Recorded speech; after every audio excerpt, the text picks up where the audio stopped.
guys, good morning. Good morning. Ayan, ito yung lulutuin natin. Hinihimay ko na para pang balon ni na ay manatarin.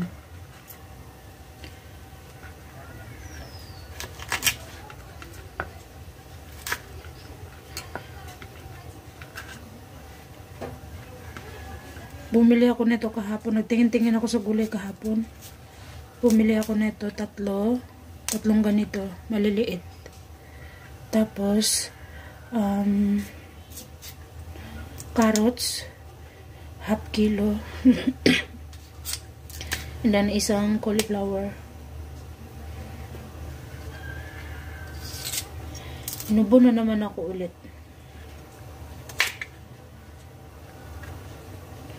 Sobrang lamig din naman kasi talaga dito guys Yan guys, bago natin siya gisahin, pinakuluan ko muna para hindi siya agad at saka saglit lang natin gisahin yan. Ano na yan, yung lulutuin ko lang, isa ko lang halo-halo naman. Gigisahin ko lang din po yan. Ano yan, kalabasa at saka carrots, isang pirasong carrots. At ano ito init, ayan. Halo-halo lang natin yan. Pakuluin lang natin siya na isang beses, tapos kukunin na natin, tatanggalin na natin ito. Ha?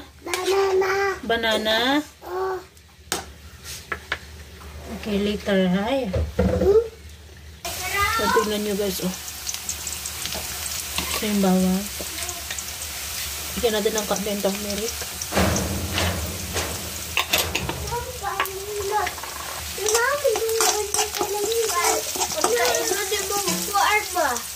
Wala, guys. Guys, tingnan nyo.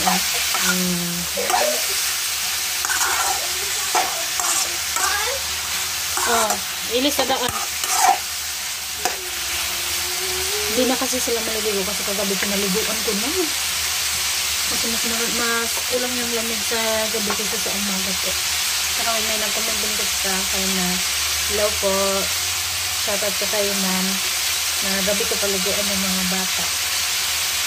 Although maganda naman talaga pag gabi paliguan ng mga bata. Kasi pag umaga, iba talaga yung lamig sa umaga at gabi. Baga, parang ano lang din.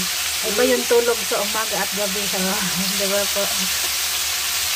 Ayan. Nakalimutan ko kasi madala akong oyster. Ano to? Oyster. Nakalimutan. Namalala ko. Nakalimutan ko kung saan ko nalagay. Kaya ito na lang yung gagamitin ko na muna. Ayan. Pwede naman kasi soya sauce. Maglabas pa taglit of intang day. Isa.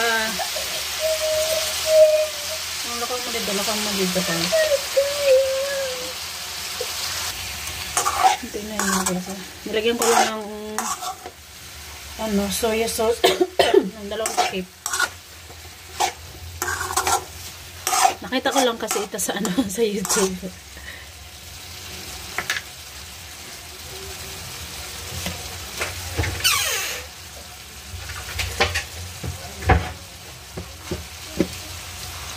Pero yung nakita ko sa YouTube guys is ano lang yun, carrots at saka ito. Pero dinagdagan ko lang siya ng konting kalabasa. So yan guys, okay na yan siya. Luto na yan. Pinahina. Saan? Ha? Wala. Dali. Ayaw na. Hindi na mo. Dali. Nangihingi kasi siya kay Arin. Ayaw siyang bigyan ni Arin. Tapos sinabihan niya si Arin, bahala ka dyan. May aswang dyan. Mami. Ayan, dahil kumukulo na siya. Ayan. Ha? Ayan, kita niya, kumukulo na sa takong naman. Ayan, patay na natin yan. Tsaka, tinikman ko na rin yung lasa. Okay na siya. So, ready na sa baon ng mga bata. Tsaka, maglalagad din ako ng dalawang, hindi pala dalawa. 3 pala. Tag-iisa sila. Lagang itlog. Pabili muna ako kasi naubos na yung itlog, guys. Yung isang tray namin itlog, madali lang maubos kasi si RG kulang na siya sa gatas ngayon. Kumbaga sa umaga hanggang gabi, isang beses lang yun siya makakainom. Tanghali lang talaga yung makakainom. Tapos pag gabi naman, pag time tulog na, makakainom na siya. Tapos isang beses lang din yun. Tsaka yung ininom na gatas ni RJ, yung first milk, gatas ng kalabaw. So, ayan, takpan na muna natin yan, guys, para hindi lumamig. At, nabibihis na si Ayman. Magano pa ako. Handa ko muna yung tubig niya. Kaya naman na ni Ayman nang magbihis ng ganyan. Si Ari naman, mamaya pa kasi yun. Mga alas 10 talaga. Mga alas 10 pa yun sa Ayman. Si Ari. Siyempre, dahil habang nagluluto ako ng kakapit tayo, guys, diba? Mamaya po ulit, guys. Guys, punta tayong tindahan. Bili ako itlog. Ako na lang yung bibili kasi si Eman kumakain pa.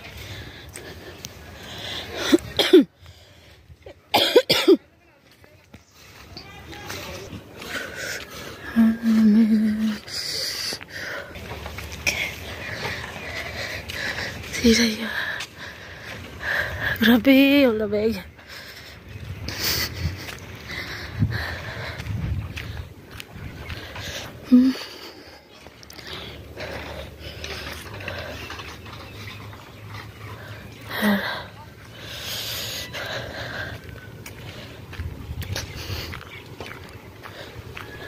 Yan, may mga abo-abo dyan sa daanan kasi minsan gumagawa ng apoy yung mga tao. Pag gusto nila magtambay-tambay sa tabi ng kalsada, igagawa na sila mismo ng apoy.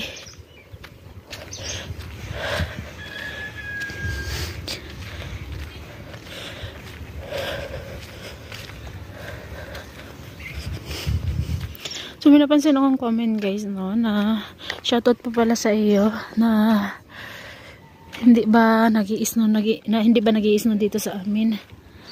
Hindi naman po siya nag-iisno sa amin. Hihit ng bata. Hindi naman nag-iisno sa amin, pero sobrang lamig. Tingnan niya. Pina-extension nila yung bahay nila. Ginawa nila ng parang tambayan sa labas. Tingnan niyo yung lemon nila. Ang dami ng hinog. Yun sa amin kasi, pag medyo madilaw-dilaw ng kaunti, hindi talaga siya aabot ng talagang yung sobrang dilaw na talaga, yung hinog na talaga. Kasi, pag may makamansa na ibang tao, hinihingi na nila. Mahilig kasi sila dito kumain ng lemon, yung mga asin ba. Yan lang nila yan, sa asin. Tapos kakainin nila. Ito yung husband ko, mahilig din siya sa maasim. Kung sa atin naman, mahilig tayo na may mga sasawan. Like, kunwari, bulad at saka suka. Masarap naman kasi yung pang part niya. Dito sa kanila, kahit anong ulam nila, nilalagyan talaga nila ng, pag nalagyan mo na yan sa plato yung pagkain nila o ulam, nilalagyan talaga nila yan ng lemon. Pag may lemon lang. Ayun, nandito na tayo sa tindahan. Tingnan niyo yung gulay, pinaiarawan nila. Gulay yan, ayan. Uy, ang dami ng bunga lemon nila. Oh, yun oh. Nakita niya nila. Ano, tignan niya. Ang daming bunga oh. Uwi na tayo. Nakabili na ako ng itlog. Sa 5 peraso is 100. Ang 100 rupees sa peso. Hindi ko alam kung magkano. Grabe yung bunga na. Binibenta kasi nila yung lemon. Kung may gusto, binibenta nila yan.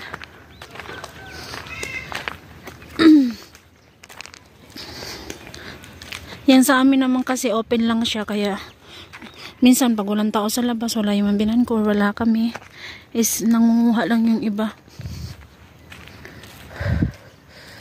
Ayan guys. Mamaya po ulit guys. Bye bye po. Hanggang dito na lang po. Bye bye po everyone. Thank you so much. God bless us all. Bye bye.